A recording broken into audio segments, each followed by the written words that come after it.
New piano players often have a hard time being authentic when they're playing the piano. I think it comes from second guessing yourself or being anxious to get that music education. The more music theory I know, the better musician I'll be.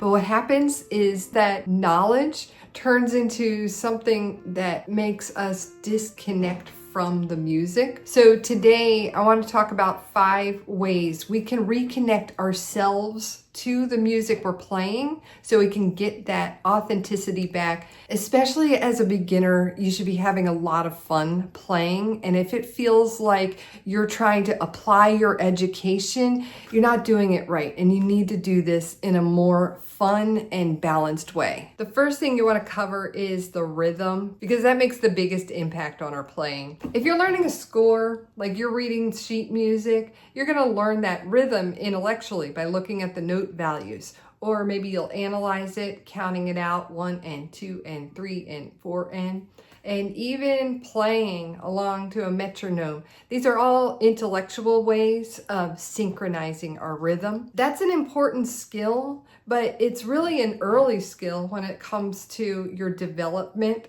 If you're developing your rhythm from that point, it needs to sink into your rhythm and your body, and then also into your ability to play along to the music you're hearing. That's why it's good to start with pop music, because you don't really learn the rhythm from reading, you're learning from listening, and then you can internalize that beat right away. Even non-musicians internalize that beat. So we want to be able to move that rhythm that we understand in our head to our body, having some motion in our body, and then eventually being able to connect that whole rhythm to the music we're listening to and can participate in. There's a worksheet that covers the main points in this video. If you check the link in the description, you can print it out. Let's get the beat in our head by counting the numbers. 1, 2, 3, 4. Then we'll include the ands between them. 1 and 2 and 3 and 4 and 1, 2, 3, 4. 1 and 2 and 3 and 4 and. The next step is to move to the beat so you can tell how many beats per minute were in the song. I have this app here. It's a free BPM counter. And what you do is tap along to the music. So if you get one of these, you just tap and it will tell you how many beats per minute. If your number keeps changing, you're not being steady. But if it stays the same, you are being steady. The way to be steady is by moving your body. Your body movement helps you keep the beat steady. So without an app, just move your body and try to keep a beat to my playing.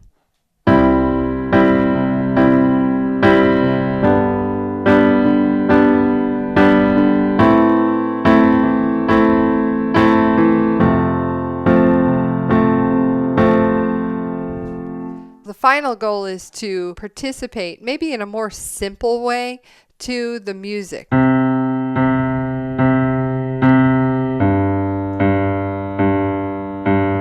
So just a simple bass line along to the recording lets you participate in it. The next thing we tend to go to is the melody, because that's usually the most recognizable part.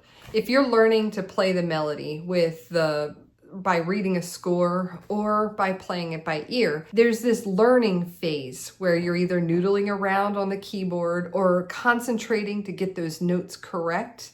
That's our learning process. But the real skill you want during that time is to sing the phrase. When you sing that phrase, you're embodying the actual quality of how you're going to say it. It's kind of how you have your accent and puts your stamp on it. If you can sing it, you can play it. You have to remember the piano is much less complex of an instrument than the human voice. So mastering that singing is another instant way to make your music more authentic. First, you have to go through that learning phase either by reading or playing by ear, or watching someone else play it and copy them.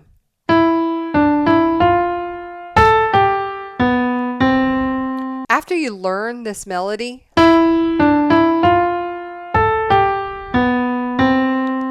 you can sing it. Da da da da da Da-na. Then you play it again.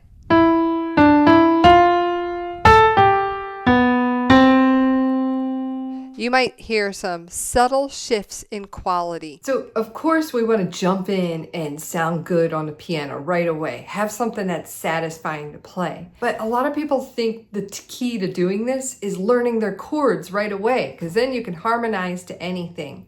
The problem with this is we learn these too fast and you don't know what the purpose of those chords are. It's kind of like learning to cook with canned food. It's a quick way to open up cans and dumping it all together into a recipe, but you're not really learning what qualities make a meal good. So the same thing with chords. You don't need chords. You can actually do it easier than that by learning those bass lines and understanding which notes in the chords are the ones that gives that emotional quality that we're looking for. Now, if we want to use functions to harmonize instead of chords, we want to contrast the difference just so you can hear them. I'm going to use this chord progression, C, E, F, F minor.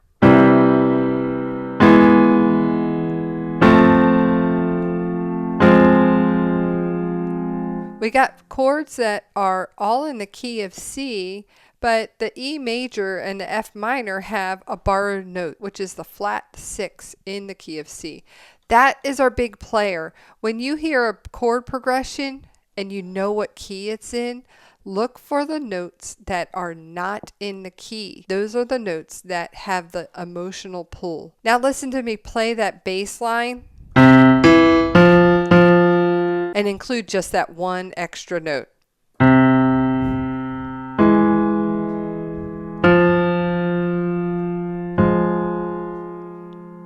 Again, a subtle difference that shows that you understand the purpose of the harmonies instead of using the canned progression. People have a hard time with choices, and even experienced pianists have a hard time embodying and interpreting a piece. Maybe feeling like that's reserved for composers or an arranger needs to do this for me. But really we need to embrace making our own choices of how we're going to play a song. These are choices like, do I want to play this phrase up high or do I want to jump down low? Do I want to make this more of a background for a singer or do I want my playing to have the attention? We can make these choices how you're going to play it. I'm going to make my own interpretation of a song and try to talk out what I'm thinking.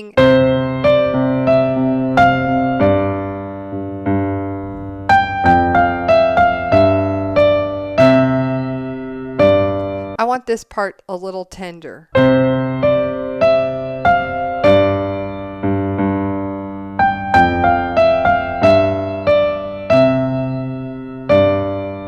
Now I want to add energy on the bass.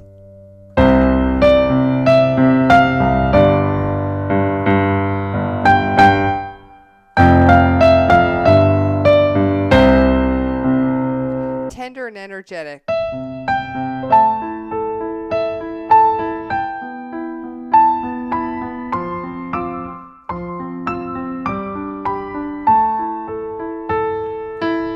And lower.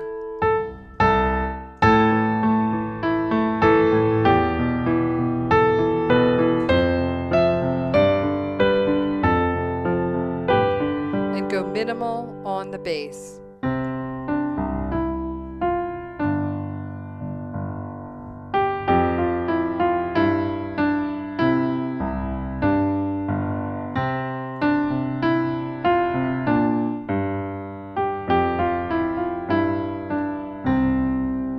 Musicians often try to meet a requirement of memorizing what they can play, which is a great skill to have, but we don't want to make that the focus when we're playing.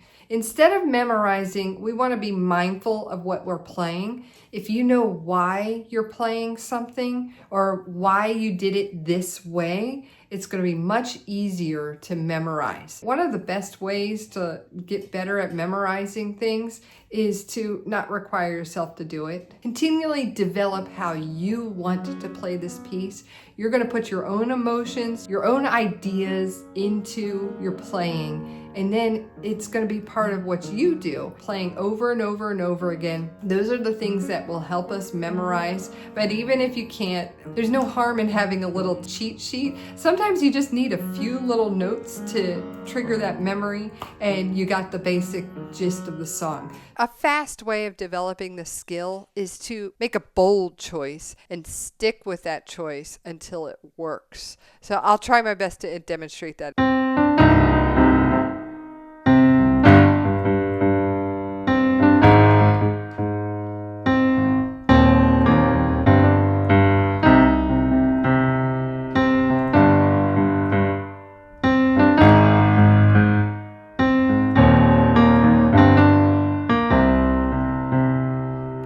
Here, my bold choice was to hit these bass line as an octave pretty low on the keyboard and not being afraid of that. The safe zone would have been to stay up here.